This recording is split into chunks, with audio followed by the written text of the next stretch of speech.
चलिए, कह रहा है कि check the injectivity and surjectivity of the following function. Function क्या है सर हमारा, z टू z है और फंक्शन है fx equal to x cube. क्या लगा सर, सुनो ना, मेरे को बड़ा मज़ा सा आ रहा था, वैसे ही करो ना जैसे कर रहे थे।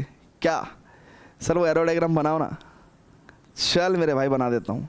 तो इसमें बेसिकली क्या होता है, इसमें आपको है ना पॉजिटिव नंबर में मिल जाते हैं और नेगेटिव नंबर में मिल जाते हैं, ठीक है। 0 1 2 3 4 5 6 7 8, ठीक है। और ये z टू z छोटा भी बना सकते हो, मतलब यार ये तो मैंने तुम्हें ज़्यादा ही फील कराने के लिए मैंने बना दिया है। अब fx equal to x cube जो है वो भाई साहब बहुत ध्यान से देखिएगा कि 0 का क्यूब तो 0, -1 का क्यूब -1, -2 का क्यूब -8, +1 का क्यूब 1, +2 का क्यूब +8। तो एक बात तो साफ साफ दिख रही है कि हर एलिमेंट का अपना एक अलग इमेज मिल रहा है। तो 1 1 तो ये है और 1 1 है तो उसको कैसे शो करते हैं, वही अपना जो तरीका है fx1 बराबर fx2 is equal to x1, it implies x1 equal to x2, ठीक है। अच्छा ऑन टू है क्या ये। अब देखिए किसी भी इंटीजर का क्यूब -7 नहीं हो सकता है, आपको साफ दिख रहा है ना। किसी भी इंटीजर का क्यूब -3 भी नहीं हो सकता है, -6 भी नहीं हो सकता है। तो ये ऑन टू तो नहीं है। तो जब एक बार अपने को फील हो गया तो नॉट ऑन टू में एग्जांपल दे देंगे, 1 1 को प्रूव कर देंगे। सो फॉर 1 1 क्या लिखोगे गाइस कि लेट x1 और x2 belongs to z such that function की वैल्यू दोनों पॉइंट पे इक्वल है। इट इंप्लाइज कि अगर fx1 बराबर x क्यूब है तो fx1 कितना हो जाएगा x1 क्यूब और fx2 कितना हो जाएगा x2 cube.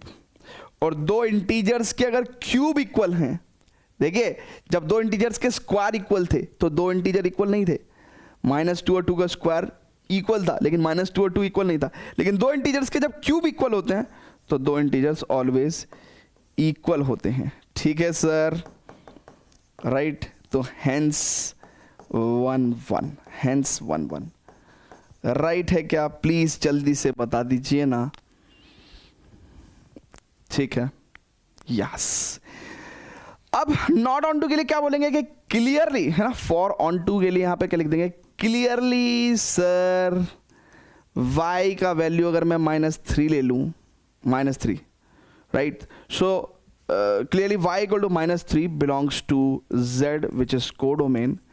There is no x, there is no x, है ना, बिलोंग्स टू z डोमेन, ठीक है। Under the function, under function y equal to x cube, under which function y equal to x cube. देखिए जो fx है ना उसकी जगह हम लोग y लिख सकते हैं ना, कोई दिक्कत नहीं। So under the function y equal to x cube and hence not onto टू, हेंस नॉट ऑन टू, राइट है क्या सर, जल्दी से बता दीजिए ना प्लीज, है ना। फटाफट से नोट करिएगा प्लीज, फटाफट से।